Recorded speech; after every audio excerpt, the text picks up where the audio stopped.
I found this beautiful piece of cherry at a lumber yard, and of course I could not resist and had to have it. So now we have to build something out of it. What I really need is a bread cutting board that makes the crumbs disappear. So let's build one. Follow me, and lessons There's unfun. dirt on my hands, strong like a tree. There's roots where I stand. Let's start by cutting this piece of cherry to size. I wanted it to be about 50 by 30 centimeters because that just perfectly fits on my counter next to the bread basket. I am German and definitely bread is one of my guilty pleasures. So this breadboard is needed. Safety glasses on because the comment section demands a sacrifice. And then let's get started cutting the wood. Did you know that a miter saw is designed for crosscuts, not ripping? It excels at cutting boards to length and angles. If you try to rip with it, the saw will silently judge you. And I can't say I haven't done it. However, the table saw does a much better job with this. And that's why I usually start my project cutting with the miter saw first, and then I move on to the table saw.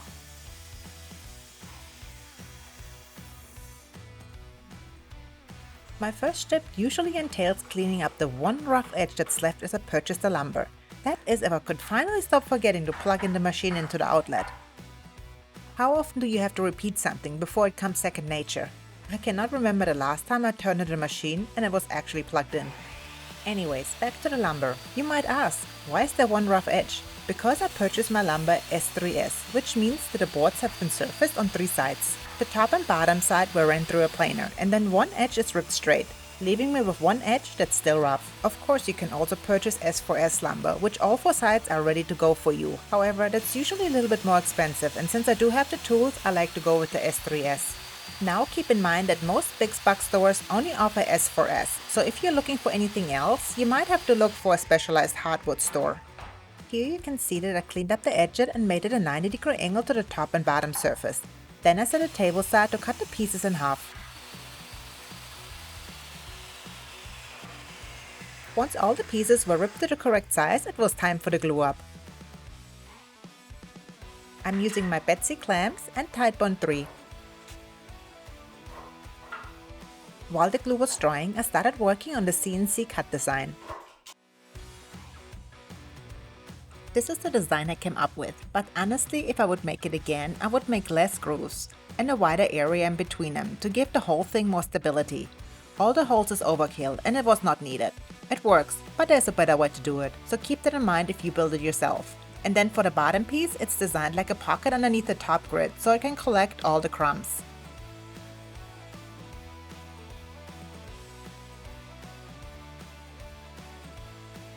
Once the glue has fully dried, I was ready to strap the board onto the CNC machine bed and load the file.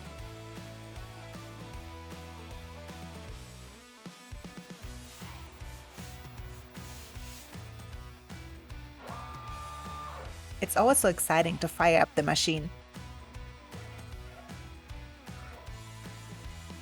And now all that's left to do is wait and see. And here I noticed I f***ed up. Scheiße! Freak out moment. Pull yourself together, Meike. Back to the design. What did I do wrong? And here I found a mistake. I put in the wrong measurement of the board. And that's why the machine cut it longer. This was such a silly mistake. You know the saying, measure twice, cut once? Definitely did not do that here. I measured once and somehow transferred the wrong measurement into the design. Usually I always double check before I cut. But you know how that goes, not this time. I will be able to fix this mistake later, it's just another step. I sure learned out of this one. Once I had the graphic adjusted, I went back to the CNC machine to try it again, and this time it worked.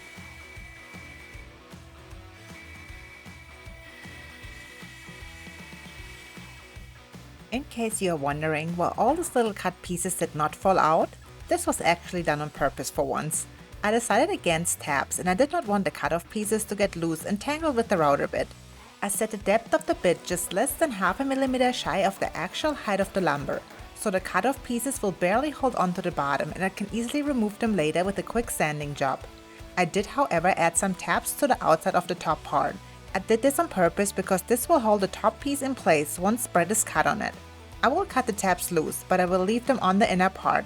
I just sand them smooth to make them look nice like they belong there. To cut off the tabs, I'm using my Japanese pole saw. This is one of my favorites in the workshop. It's from Suizan, and if you don't have one yet, you should definitely get one. I will add the Amazon links in the description below, so you can check them out. Now this outside piece will be glued onto the bottom piece. So once the cutting board is done, the inside grid can be laid into the cutting board to sit flush. Again, I'm using Titebond 3 wood glue here. I applied just a thin layer of glue since I did not want to deal with too much squeeze out, especially on the inside of the board. And then I just used all the clamps I had to keep it in place. I definitely need more clamps though. I need to refurbish some of my old pipe clamps and make a few more of them. They're the best option on a budget. I let it dry a bit and then I came back to cut the rest on the CNC machine.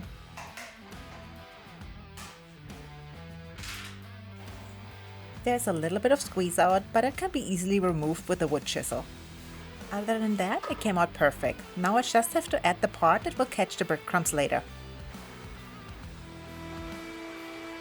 Ooh, so excited! While this is cutting, it's a good time to finish the top part. Let's start by sanding.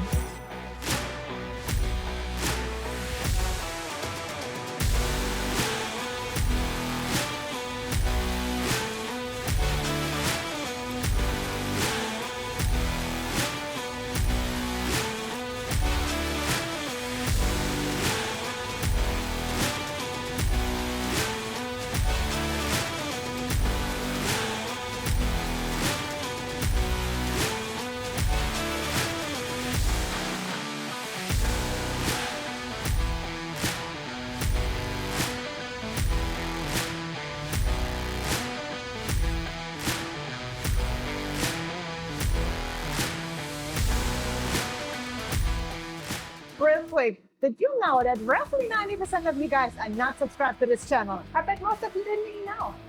So if you could head down and check and subscribe. And this part is now nice and smooth and ready for its finish. For the finish, I'm looking to get a durable, food-safe finish that will make the piece last a long time. So I'm using MeikeMade liquid hydration wood oil. I soaked the piece in lots of the oil and then let it dry.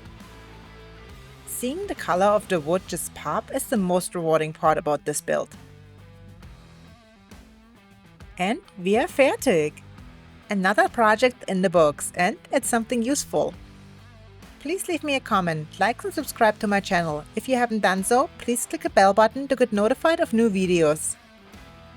If you can, please join my Patreon. This helps me create more YouTube videos.